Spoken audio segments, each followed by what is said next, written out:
Selamat sejahtera, selamat datang dan terima kasih kerana menonton video ini. Dalam video ini kita akan melihat kursus PCMB 3223 Strategi Pengajaran dan Pembelajaran Bahasa Cina serta bagaimana kursus ini dapat meningkatkan tahap dan menambah kemampuan para siswa-siswi guru dalam aspek pengajaran. Jadi ini merupakan ahli jawatan kuasa dan saya Desmond Lee Junyi. Ini merupakan pensyarah pembimbing iaitu Puan Sui Moon. Ini merupakan sinopsis kursus. Jadi kursus ini berfokus kepada strategi pengajaran dan pembelajaran bahasa ciri merangkumi 4 strategi iaitu yang berikut. Dan ini merupakan maklumat kursus ini. Terdapat 3 HPK bagi kursus ini iaitu HPK 1 menganalisis pelaksanaan strategi pengajaran dan pembelajaran bahasa Cina, kedua mengaplikasi teknik pengajaran mikro bahasa Cina berpandukan teori pembelajaran dan ketiga menilai keberkesanan penggunaan berbagai strategi pengajaran dan pembelajaran bahasa Cina. Jadi ini merupakan arahan yang perlu dicapai untuk HPK 1. Ini merupakan bantuan pemelangkahan holistik bagi tugasan 1 iaitu laporan temu buah dan syarat-syarat dan arahan ini perlu dipatuhi. Jadi ini merupakan HPK 2 dan arahan dan syarat yang perlu dicapai dalam HPK 2. Ini merupakan panduan pemelangkahan holistik bagi tugasan 2 iaitu persembahan pengajaran mikro 30 minit dan arahan yang perlu dipatuhi. Dan ini merupakan HPK 3. Terdapat 4 topik dalam HPK ini. Jadi sekarang marilah kita lihat topik idea. Guru pemikiran kritis dan kreatif menangani cabaran dunia sebenar. Terdapat persoalan daripada topik idea. Yang pertama, analisis pelaksanaan strategi pengajaran dan pembelajaran bahasa Cina dan seterusnya. Jadi sekarang kita akan lihat essential question EQ. Yang pertama, bagaimanakah pemikiran kritis dan kreatif dapat membantu pelajar menghadapi cabaran kompleks dunia sebenar dan yang berikut. Seterusnya ialah model pembelajaran pelajar MPM. MPM dibahagi kepada 3 aspek iaitu perhubungan, aspirasi dan belajar cara belajar. Yang pertama ialah perhubungan menekankan dalam dokumen terhadap perbincangan antara pensyarah, rakan sekumpulan dan pelajar luar yang menunjukkan bagaimana hubungan sosial dipupuk. Ini penting dalam menghasilkan objektif pembelajaran digital OPD yang lebih relevan dengan keperluan sebenar bilik darjah. Yang kedua, aspirasi. Pelajar digalakkan membina identiti sebagai guru bahasa Cina yang beretika dan reflektif. Dalam tugasan seperti pengajaran mikro dan temu buah guru, pelajar diajar menetapkan hala tuju dan nilai profesionalisme keguruan. Bagi belajar cara belajar, melalui proses merancang OPD dan melakukan refleksi, pelajar membina keupayaan untuk belajar secara kendiri dan fleksibel. Elemen ini juga ditekankan melalui aktiviti seperti analisis SWOT dan semakan semula idea. Kemudian, yang ini merupakan model reka bentuk pembelajaran dibahagikan kepada rakan pembelajaran seperti projek kumpulan antara pelajar dari sekolah yang berbeza, pembelajaran berasaskan community atau community-based learning, kolaborasi antara guru dan ibu bapa. Yang keduanya, amalan pedagogi seperti penggunaan pendekatan inquiry, pembelajaran berasaskan projek PBL, penilaian autentik dan formatif. Yang ketiga, persekitaran pembelajaran seperti susun atau bilik darjah yang fleksibel, sokongan emosi dan keselamatan psikologi pelajar, dan budaya kelas yang menghargai kepelbagaian.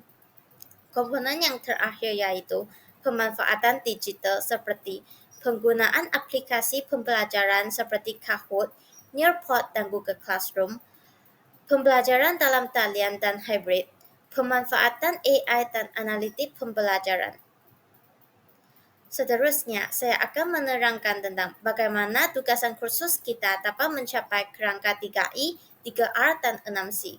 Yang pertamanya ialah kerangka 3I dan komponen yang pertama yaitu engagement. Teknologi digunakan untuk menarik minat pelajar dan melibatkan mereka dalam proses pembelajaran seperti slide Canva yang di bawah ini. Yang kedua yaitu enhancement. Teknologi digunakan untuk meningkatkan pemahaman pelajar terhadap bahan pembelajaran seperti gambar di sebelah ini. Yang ketiga yaitu extension. Teknologi membolehkan pelajar untuk menerapkan pembelajaran di luar kelas dan mengaplikasikan pengetahuan mereka dalam situasi dunia sebenar seperti gambar di sebelah yang ini. Kemudian merupakan pelaksanaan 6C dalam pengajaran bagi tugasan 1 dan 2. Yang pertama yaitu sasya ataupun karakter. Pelajar diajar untuk membina sasya guru yang bertanggung jawab dan etika ketika berinteraksi dalam temu buah dan pengajaran mikro. Yang kedua yaitu kewarganegaraan citizenship. Melalui penekanan terhadap isu-isu kontekstual dan tempatan dalam OPD, pelajar tidak memikirkan isu pendidikan secara lebih luas dan bertanggung jawab sosial. Yang ketiga, kolaboratif. Pelajar perlu berkolaborasi antara satu sama lain bagi merancang PDP yang memenuhi standar pembelajaran kurikulum. Yang kelima, yaitu komunikasi.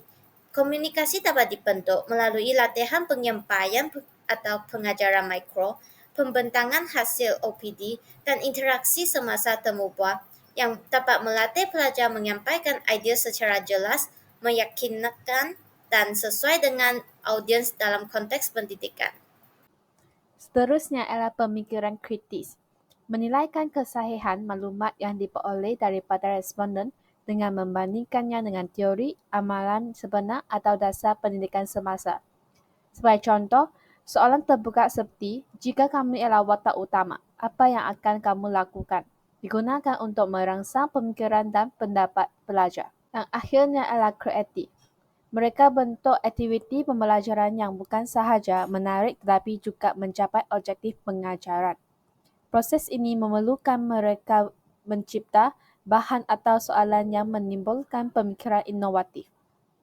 Seterusnya kami masuk ke rangka 3A iaitu Rigor, Relevance and Relationship. Kami akan lihat contoh kepada produk KBBB tugasan 1 dan tugasan 2 yang pelaksanaan prinsip 3A dalam pengajaran. Pertama, rigor. Pengajaran menekankan kemahiran berfikir aras tinggi seperti analisis, hujahan dan penyelesaian masalah melalui soalan terbuka dan aktiviti penulisan bebas. Yang kedua, relevance. Pelajaran dikaitkan dengan situasi harian pelajar dan minat mereka seperti membaca komik, cerita detektif dan science fiction. Yang ketiga, relationship. Guru mewujudkan hubungan positif bersama murid melalui dialog, aktiviti kumpulan dan penyertaan aktif seperti kem membaca. Ini dapat juga menunjukkan sikap menghormati dan komunikasi dua hala yang baik. Akhirnya adalah produk KBBB tugasan 2 dalam pelaksanaan prinsip 3A dalam pengajaran. Yang pertama, rigor. Guru melaksanakan penilaian berbeza mengikut tahap iaitu berdasarkan kemampuan pelajar untuk menunjukkannya pemahaman mendalam terhadap pedagogi berfasa. Penekanan kepada kemahiran kebat dalam aplikasi, analisis dan penilaian. Yang kedua, relevance. Murid dihubungkan dengan kehidupan harian melalui contoh penggunaan produk getah seperti sarung tangan yang menjadikan pelajaran bermakna. Soalan refleksi mengaitkan isi pelajaran dengan konteks sebenar murid. Yang ketiga adalah relationship. Guru membina hubungan baik dengan murid melalui suasana pembelajaran yang menyeronokkan dan interaktif. Aktiviti berkumpulan juga membantu mengukuhkan hubungan antara rakan sebaya, manakala guru bertindak sebagai fasilitator yang menyokong pembelajaran mereka. Akhirnya adalah rumusan pelaksanaan KPBB. Manfaat yang kami diperolehi ialah pelaksanaan KBBB menghasilkan pelajar yang lebih bersedia sebagai guru masa depan dengan kemahiran PDP yang lebih menyeluruh dan berkesan. Kita dapat mengkaitkan teori pembelajaran dengan amalan sebenar semasa pengajaran mikro, mampu merancang aktiviti PDB secara merentas kurikulum dan mengkaitkan pelbagai bidang. Akhirnya terlatih dalam menyelesaikan masalah sebenar melalui aktiviti berbentuk simulasi dan refleksi. Ini sahaja daripada kami. Sekian, terima kasih.